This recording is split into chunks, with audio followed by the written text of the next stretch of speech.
Kita masih upacara, kita masih menyanyikan lagu kebangsaan, kita masih pakai lambang-lambang negara, gambar-gambar pendiri bangsa masih ada di sini. Tetapi di negara lain, mereka sudah bikin kajian-kajian di mana Republik Indonesia sudah dinyatakan tidak ada lagi tahun 2030. Boom! Mereka ramalkan kita ini bubar. Elit kita ini merasa bahwa 80% tanah seluruh negara dikuasai 1% rakyat kita, nggak apa-apa. Bahwa hampir seluruh aset dikuasai 1%, nggak apa-apa. Bahwa sebagian besar kekayaan kita diambil ke luar negeri, tidak tinggal di Indonesia, tidak apa-apa. Ini yang merusak bangsa kita, saudara-saudara sekalian. Semakin pintar, semakin tinggi kedudukan, semakin curang, semakin culas, semakin maling.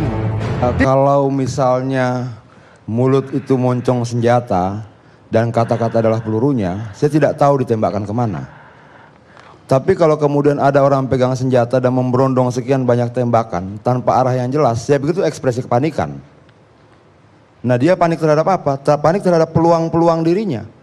Dia tahu secara usia inilah momentum politik terakhirnya. Tetapi secara kekuatan dia tidak punya kekuatan untuk memenangkan pertarungan ini.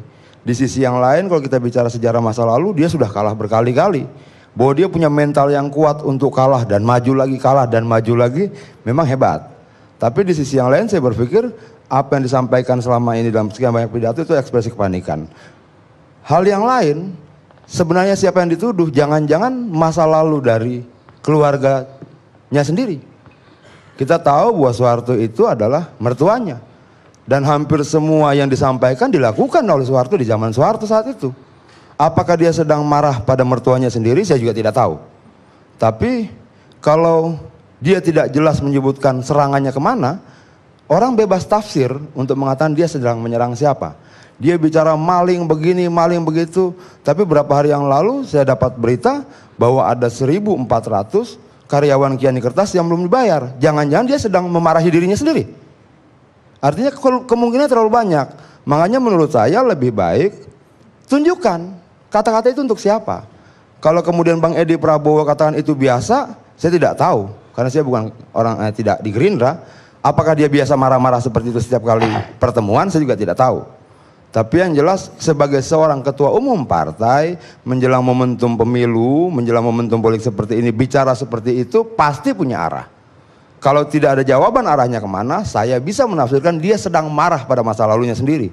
Dia sedang marah pada mertuanya sendiri. Mungkin saja dia sedang marah pada selalu kelakuan-kelakuannya yang dulu, mungkin saja.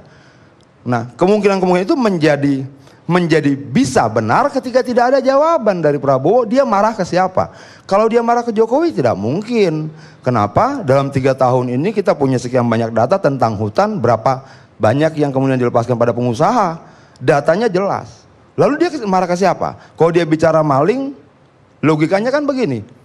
Korupsi di semua negara pasti ada.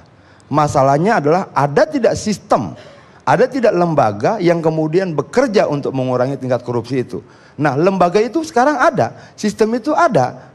Artinya jangan kemudian dianggap bahwa tidak ada sistem dan lembaga. Lalu kapan sistem dan lembaga itu tidak ada? Di zaman Soeharto. Nah, semua perkataan itu kembali pada dirinya, kembali pada masa lalunya, seolah kembali pada asal-usulnya sendiri. Nah, baiknya saran saya, perjelas serangannya kemana.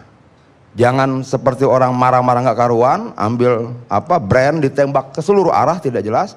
Kedua, penasihat politiknya diperiksa. Kok kasih cerita, kasih masukan yang tidak tepat misalnya. Saking paniknya misalnya, buku fiksi pun dikutip. Dibilang tadi itu berdasarkan kajian-kajian. Nah ini kan saya pikir, loh ada apa dengan orang ini?